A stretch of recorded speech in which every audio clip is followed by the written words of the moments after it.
कस्बा भुसावर में संचालित राजकीय सामुदायिक स्वास्थ्य केंद्र पर रक्तकोष फाउंडेशन की पहल पर अपना घर सेवा समिति भुसावर द्वारा स्वैच्छिक रक्तदान शिविर का आयोजन किया गया, जहां कस्बा सहित ग्रामीण अंचल से पहुंचे 23 रक्तवीरों ने रक्तदान का पुण्य का लाभ का कार्य किया। रक्तदान शिविर के दौरान रक्तदाताओं को प्रशस्ति पत्र भेंट कर उनका हौसला बढ़ाया गया।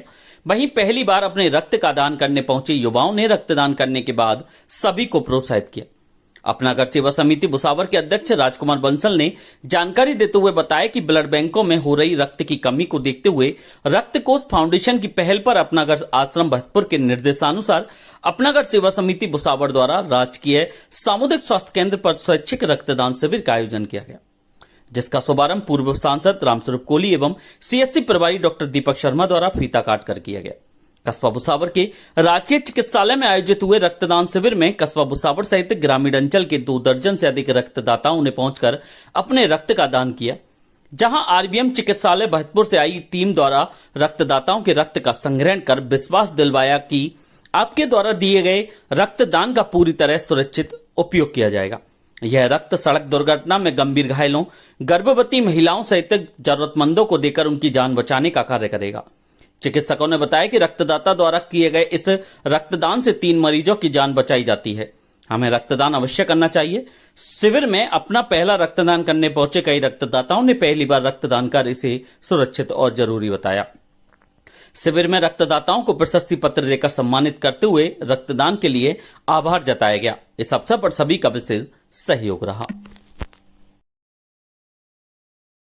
शिव कांवड़ सेवा समिति नवयुवक मंडल मुंडियारा भुसावर के तत्वावधान में प्रथम शिव डाक कांवड़ यात्रा का आयोजन किया जा रहा है। इसके तहत 51 सदस्यीय शिव भक्तों का दल मुंडियारा स्थित पंचमुखी हनुमान मंदिर से विशिष्ट पूजा अर्चना के बाद हरिद्वार स्थित हर की पौड़ी के लिए रवाना हुआ।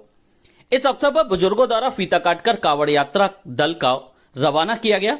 दल के सदस्य पदम सिंह सैनी ने बताया कि मुंडियारा से रवाना हुआ शिव भक्तों का दल हरिद्वार पहुंचकर हर की पौड़ी से पवित्र गंगा जल लेकर डाक कांवड़ के रूप में भुसावर के लिए प्रस्थान करेगा। शिव भक्त पूरे मार्ग में भोलेनाथ की भक्ति में झूमते हुए यात्रा के निर्धारित नियमों एवं अनुशासन का पूर्ण रूप से पालन करेंगे। उन्होंने बताया कि डाक कांवड़ यात्रा के दौरान शिव भक्त निरंतर यात्रा करते हुए 17 अगस्त को भुसावर पहुंचेंगे, जहां पंचमुखी हनुमान मंदिर पर स्थित शिव परिवार का पवित्र गंगा जल से जलाभिषेक किया जाएगा। यात्रा को लेकर शिव भक्तों में खासा उत्साह देखने को मिला और रवाना होने से पूर्व मंदिर परिसर में भगवान शिव की आराधना कर सुखद एवं सफल यात्रा की कामना की गई। इस अवसर पर शिव भक्त हरिराम सैनी, कलाकार सैनी, कृष्णा सैनी, बाला भोजा, शरूपा, गोपाल यूट्यूबर, सीताराम नाहर सिंह, राजेंद्र जितेंद्र सैनी सहित बड़ी संख्या में शिव भक्त मौजूद रहे। यात्रा के दौरान बम बम भोले और हर हर महादेव के जयकारों से वातावरण भक्ति में उठा। उपखंड भुसावर के गांव घाटरी में संचालित शहीद विक्रम सिंह राजकीय उच्च माध्यमिक विद्यालय में अध्ययनरत कक्षा 1 से 5वीं के जरूरतमंद विद्यार्थियों को शिक्षा सहायता फाउंडेशन की ओर से पाठ्य सामग्री और बैग का वितरण किया गया, जिसके लिए सभी ने उनका आभार जताया। विद्यालय की शिक्षिका उषा गोयल ने जानकारी देते हुए बताया कि विद्यालय में भामाशाह की ओर से पाठ्य सामग्री बैग वितरण कार्यक्रम आयोजित हुआ, जिसके मुख्य अतिथि फाउंडेशन संस्थापक गोपी सैनी रहे, जबकि अध्यक्षता प्रधानाचार्य भोजराज मीणा द्वारा की गई। कार्यक्रम का शुभारंभ दीप प्रज्वलन के साथ किया गया, जहां स्टाफ द्वारा भामाशाह का माला साफा पहनाकर स्वागत किया गया। कार्यक्रम के तहत जरूरतमंद बच्चों को पाठ्य सामग्री बैग वितरित किए गए तो बच्चों के चेहरे फूलों की तरह खिल उठे। इस दौरान फाउंडेशन की गोपी सैनी ने कहा कि फाउंडेशन द्वारा जरूरतमंदों की मदद की जाती है, आगे भी वे हमेशा अग्रणी रहेंगे। इस अवसर पर विद्यालय स्टाफ धनेश सैनी, गोविंद सिंह, मुकेश, लवकुश, सुरेंद्र चावला, स्मिता, उषा गोयल, देवी सिंह, मान सिंह, विजय सिंह व फाउंडेशन के सदस्य पवन सैनी, पंकज सैनी आदि मौजूद रहे। थाना भुसावर परिसर में सीएलजी सदस्यों के साथ साथ सुरक्षा शिक्षकों एवं पुलिस मित्रों की बैठक का आयोजन किया गया, जहां नवनियुक्त एएसपी बैर प्रेरणा शेखावत ने सभी से परिचय किया और क्षेत्र की कानून व्यवस्थाओं को लेकर जानकारी ली। इस दौरान बैठक में अधिकारियों ने आगामी दिनों में मनाए जाने वाले विभिन्न त्योहारों और पर्वों को आपसी सौहार्द एवं भाईचारे से मनाने का संदेश दिया और असामाजिक तत्वों सहित अपराधियों पर निगरानी रखने के पुलिसकर्मियों को निर्देश दिए। सदस्यों से क्षेत्र में कुछ भी गलत होने पर तुरंत पुलिस को सूचना देने को लेकर अपील की गई। थानाधिकारी राजेश मीणा ने बताया कि रेंज आईजी डॉक्टर प्रीति चंद्र एवं जिला पुलिस अधीक्षक राजेश मीणा के निर्देशानुसार थाना पर सीएलजी बैठक का आयोजन किया गया, जहां नवनियुक्त एएसपी बैर प्रेरणा शेखावत मुख्य अतिथि रही, जबकि अध्यक्षता सीओ नीरज भारद्वाज द्वारा की गई। बैठक में उपस्थित अधिकारियों ने कहा कि आपराधिक गतिविधियों में संलिप्त अपराधियों पर नजर रखी जाकर तुरंत सूचना पुलिस को दी जाए, ताकि समय रहते हुए अपराध घटित नहीं हो सके तथा अपराधियों के खिलाफ कार्रवाई की जा सके। बैठक के दौरान सदस्यों ने थाना क्षेत्र में संचालित महाविद्यालयों और विद्यालयों के आसपास गश्त करने, तेज रफ्तार में वाहन चलाने वालों पर कार्रवाई करने, शराब का अवैध कारोबार करने वाले लोगों के खिलाफ कार्रवाई करने, बिना नंबर के दौड़ रहे वाहनों पर कार्रवाई करने, विद्यालय कॉलेज समय पर भारी वाहनों की आवाजाही पर रोक लगाने, रात्रि 8 बजे बाद होने वाली शराब की बिक्री पर रोक लगाने, अतिक्रमण हटाने, वाहनों में तेज आवाज स्पीकर बजाने वालों पर कार्रवाई करने सहित कई समस्याओं से अवगत करवाया और समाधान करने को लेकर मांग रखी, जिस पर अधिकारियों ने तुरंत समाधान का आश्वासन दिया। वहीं उन्होंने सड़क सुरक्षा नियमों का पालन करने, सोशल मीडिया का सही उपयोग करने, ठगी एवं साइबर क्राइम के प्रति जागरूक होने, क्षेत्र में नशीला पदार्थ अवैध रूप से बिक्री होने की सूचना देने, सीसीटीवी कैमरे लगवाने, सार्वजनिक स्थान पर नशा करने वालों की सूचना देने एवं किराएदारों का पुलिस वेरिफिकेशन करवाने की भी बात कही।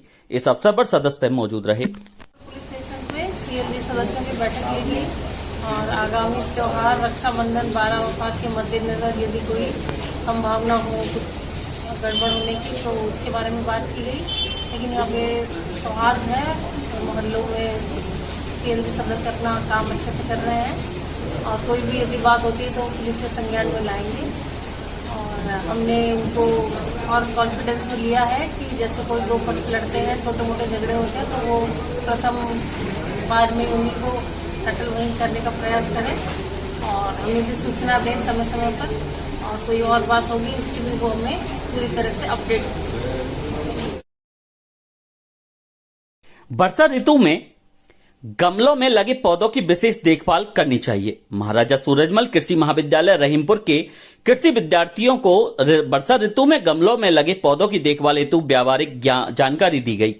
महाविद्यालय के डीन डॉक्टर उदयवान सिंह ने बताया कि गमलों में पौधा लगाने के लिए वर्षा ऋतु सर्वाधिक उपयुक्त है। यदि गमले बालकनी या छायादार स्थानों पर रखे जाने हैं तो areca palm, snake plant, syngonium, rhoeo plant, coleus pansy आदि पौधे उपयुक्त हैं। धूप वाले स्थानों के लिए गुलाब, कनेर, अपराजिता, परविंकल, यूका, क्रोटोन आदि पौधे लगाने चाहिए।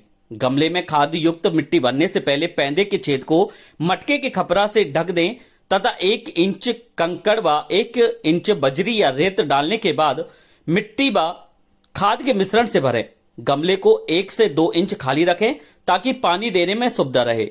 पौधा लगाने से पहले प्लास्टिक थैली को हटा दें तथा पौधा लगाने के तुरंत बाद झारे की सहायता से पानी दें।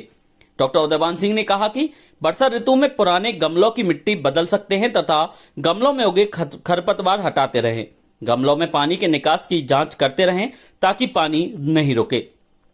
वर्षा जल अमृत समान माना जाता है, इसलिए यथासंभव गमलों को खुले में रखें ताकि पौधों को भरपूर वर्षा जल मिल सके। इस ऋतु में पौधे तेजी से बढ़ते हैं, इसलिए उनकी उचित कटाई छटाई करते रहें।